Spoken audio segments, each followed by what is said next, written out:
In this video, I have security footage of a bar fight, and somebody involved in the encounter has requested it, so I need to get it ready to send out to them.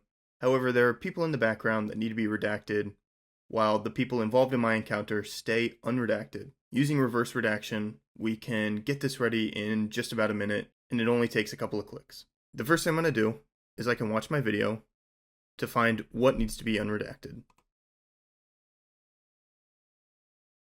As we can see, there's a fight that goes on right in the middle.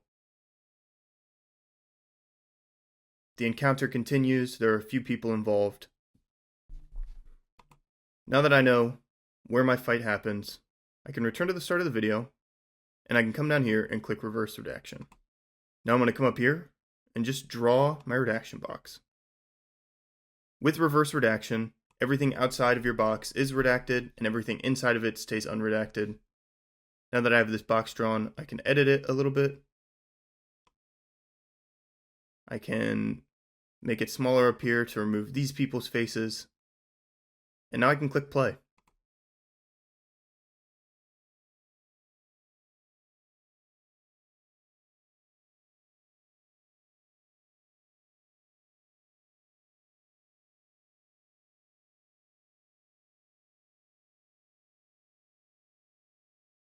Now that that's done, I can see that my footage is properly redacted.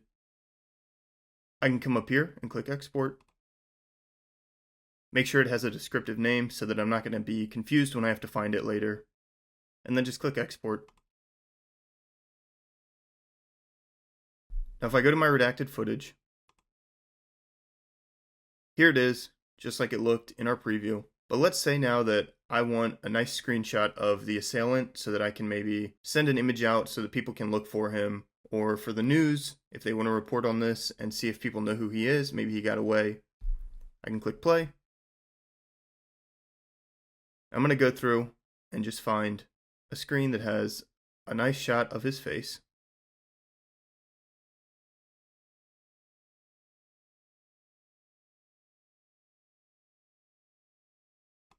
This looks good.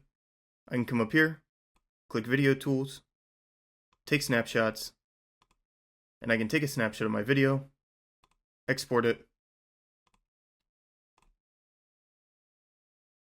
and now along with my redacted footage, I have a clear image of my criminal that I can use for any press releases or newscasts. And if I go down here to my project files, I can see my redacted footage, my screenshot, my original footage. That's how you can use reverse redaction in a video or image where you maybe have one central area that needs to stay unredacted while the rest of the people around it are redacted. Hope you enjoyed.